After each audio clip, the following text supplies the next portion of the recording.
আসসালামু আলাইকুম সুপ্রিয় শিক্ষার্থী, আশা করি তোমরা সবাই ভালো আছো। আজকে আমরা রাইট ফ্রম ভার্ব আলোচনা করব। চলো আমরা বোর্ডে যাই, রাইট ফ্রম ভার্ব নিয়ে আলোচনা করি। Right from of verb. Right from verb মানে হলো ভার্বের সঠিক ব্যবহার। রাইট ফ্রম ভার্ব যদি আমরা শিখতে চাই, তাহলে প্রথমত যে বিষয়গুলোর প্রতি আমাদের মনে রাখতে হবে সেটা হলো 1 নাম্বার টেন্স, দুই নাম্বার হলো ভার্বের যে লিস্ট আছে, এই লিস্ট গুলো আমাদের জানতে হবে, যেরকম ডু, ডি, ডান। আমাদের এগুলো ভার্ব আছে, ভার্বের যে ফর্ম গুলো আছে, স্ট্রং ভার্ব, স্ট্রং ভার্ব এবং কি verb, week verb. Strong verb এবং উইক ভার্ব যে ফর্ম গুলো আছে, এই ফর্ম গুলো আমাদের ভালো করে শিখতে হবে এবং মনে রাখতে হবে, কারণ এগুলো সবসময় আমাদের পরিবর্তনের সময় লাগবে।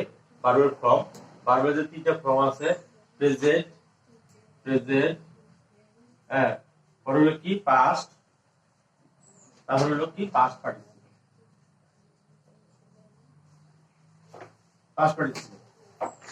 প্রেজেন্ট, পাস্ট, পাস্ট পার্টিসিপল এগুলো অনেকটা টেন্সের উপর, বেশিরভাগই ভাগ টেন্সের উপর ডিপেন্ড করে, টেন্সের উপর থেকে ভার্বের ফর্ম আসে। এছাড়াও আরো কিছু নিয়ম আছে, সেই নিয়মগুলি নিয়ে আমরা আলোচনা করব এবং সাথে টেন্স আলোচনা করব।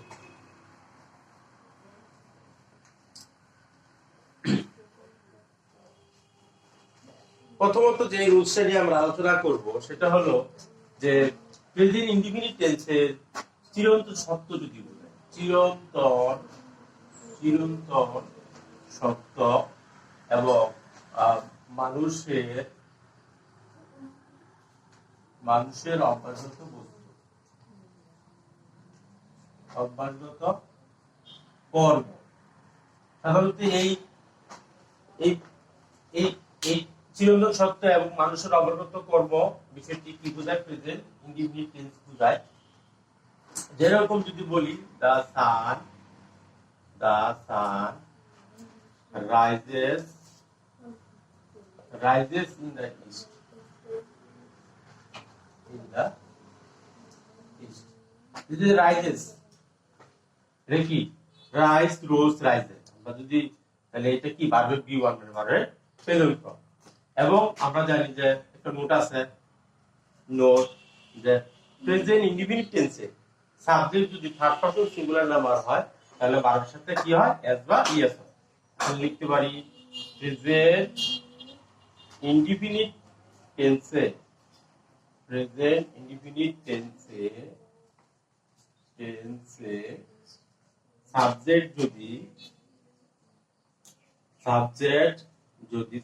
এটা পুরোটি লিখি, সাবজেক্ট যদি থার্ড পারসন সিঙ্গুলার নাম্বার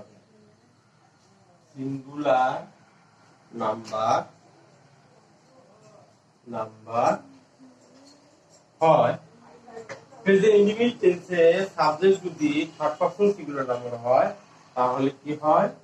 ভার্বের সাথে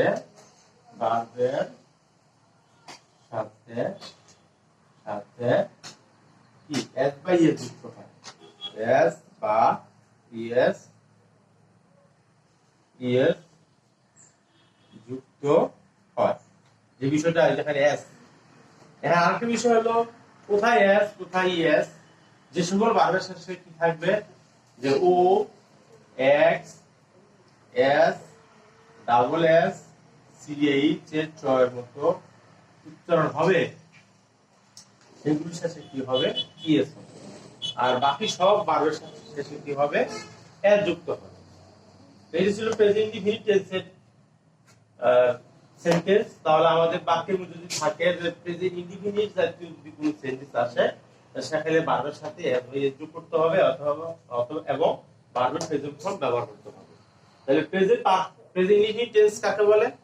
যে বাক্যটা চিরন্তন সত্য বোঝাবে, মানুষের অভ্যাসগত কর্ম বোঝাবে, এবং সবসময় যেটা আমরা করে থাকি ঐতিহাসিক কোন সত্য ঘটনা, ওই ওই বাক্যগুলি কি হয়, প্রেজেন্ট ইনডিফিনিট টেন্স হয়।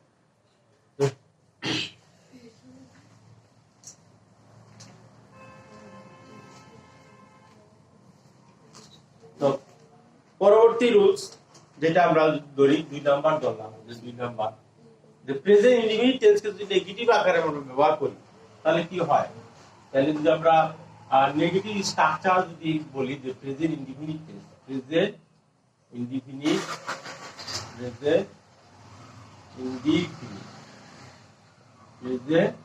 ইনডিফিনিট টেন্সে কি নেগেটিভ বিভার বিহীন, তাহলে লেখাটা কি বিভার তিনটা সাবজেক্ট প্লাস ডু নট বা কি ডাজ নট প্লাস বিভার প্লাস কি object.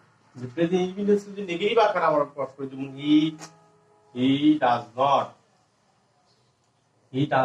prepare, he does not prepare his lesson। এই যে আমরা এই বাক্যটা কি প্রেজেন্ট ইনডিফিনিটে নেগেটিভ আকারে প্রকাশ করলাম, ডু নট বা ডাজ নট এর পরে কি বসে, ভার্বের প্রেজেন্ট ফর্ম বসে, বিওয়ান বসে। হ্যাঁ, আর যদি ইন্টারোগেটিভ আকারে প্রকাশ করি, তাহলে প্রথমে লিখতে হবে কি ডু বা does plus subject plus V one plus কি অবজেক্ট, শেষে একটা কোশ্চেন মার্ক।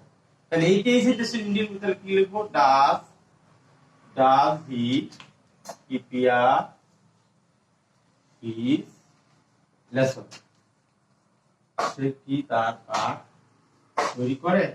তাহলে বিভার বিহীন যদি কোনো সেন্টেন্সকে নেগেটিভ করতে হয় তাহলে ডু নট বা ডাজ নট এবং বি1 বসাতে হয়, এবং ইন্টারোগেটিভ আকারে যদি আসে তাহলে ডু বা ডাজ দিয়ে সেন্টেন্সটা কি করতে হয়, তৈরি করতে হয়।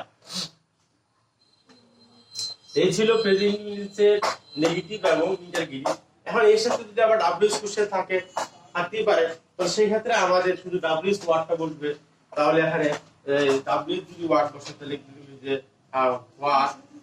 হোয়াট ডাজ হি প্রিপেয়ার, তাহলে আমরা এখানে কি করব, তাহলে এখানে অবজেক্টের যে উত্তরটা আছে সেটা কি করব, উঠাই দিব। হোয়াট ডাজ হি প্রিপেয়ার, এরকম হোয়াট ডাজ ডাব্লিউএস কোশ্চেন যেগুলো আছে হাউ ও হোয়াই, হ্যাঁ হোয়েন, এগুলো আসতে পারে, এগুলো বসতে পারে, এগুলো কোনো সমস্যা না, এগুলো আমরা বসাই। মূল বিষয় হলো ডু বা ডাজ। এখন যদি আসে যে পাস্ট ইনডিফিনিট টেন্স, যদি আমরা বলি পাস্ট ইনডিফিনিট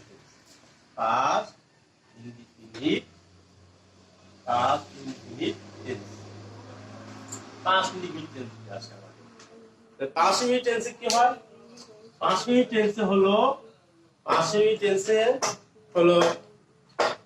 সাবজেক্ট প্লাস, যদি আমরা স্ট্রাকচার দিই তাহলে কি হয় যে সাবজেক্ট প্লাস কি বি2 প্লাস কি object, subject plus B2 plus object.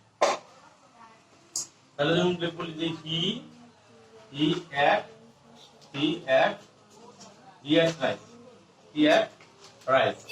Rice, তাহলে এখানে ভার্ব কি হলো বি2 বসে। এটা যদি নেগেটিভ করি তাহলে কি হবে, ডিড নট, সাবজেক্ট প্লাস কি হবে, subject plus did not, subject plus did not plus V one plus কি অবজেক্ট। তাহলে হি ডিড নট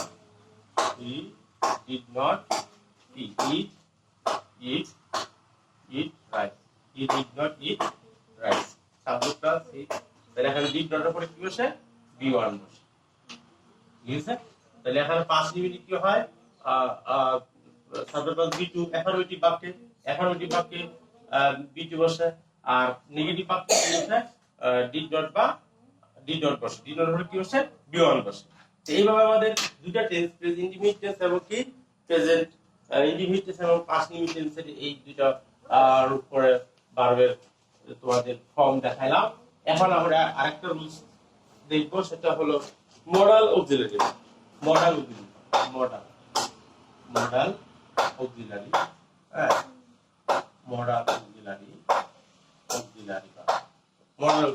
এখন আমরা জানি অক্সিলারি ভার্বকে চার ভাগে ভাগ করতে। একটা হলো কি be verb, be verb, be verb কি am is are was were, be verb হলো am is are was were. আরেকটা হলো টু ভার্ব, টু ভার্ব হলো কি ডু ডাজ ডিড। আরেকটা হলো টু কি হ্যাভ ভার্ব হলো হ্যাভ হ্যাভ। আরেকটা হলো এই যে modal, modal auxiliary, modal modal auxiliary কোনগুলো can could may might will may might will shall shall should, হ্যাঁ may might shall should will would need must, need must আর আছে। এখন এই তাহলে সাধারণত আমি যদি সংক্ষেপে বলতে চাই যে অ্যাক্টিভ বাক্যে এর সাথে কি হয় বি1 প্লাস কি হয় আইএনজি হয়, এগুলোর পরে কি বসে বি1 বসে, এগুলোর পরে কি বসে বি3 বসে, এটার পরে কি বসে বি1 বসে। সংক্ষেপে আমি বুঝিয়ে দিলাম যে এই মডেল অগ্নিতি বারো পরে কি বসে বারো কি বসে বি1। ঠিক আছে, তুমি হি ক্যান ডু, আমি যদি বলি যে হি ক্যান কি রাইট, সে লিখতে পারে, যে ক্যানের পরে কি বসলো বি1। ঠিক আছে, তো সুপ্রিয় শিক্ষার্থী আজকে অল্প সময়ের জন্য আমরা তিন থেকে চারটা রুলস আলোচনা করলাম। তো এই রুলস গুলো তোমরা আবার বাসায় একটু দেখবা, দেখে বাড়িতে প্র্যাকটিস করবা এবং খাতায় লিখে মুখস্থ করবা। তো আজকের জন্য আল্লাহ হাফেজ।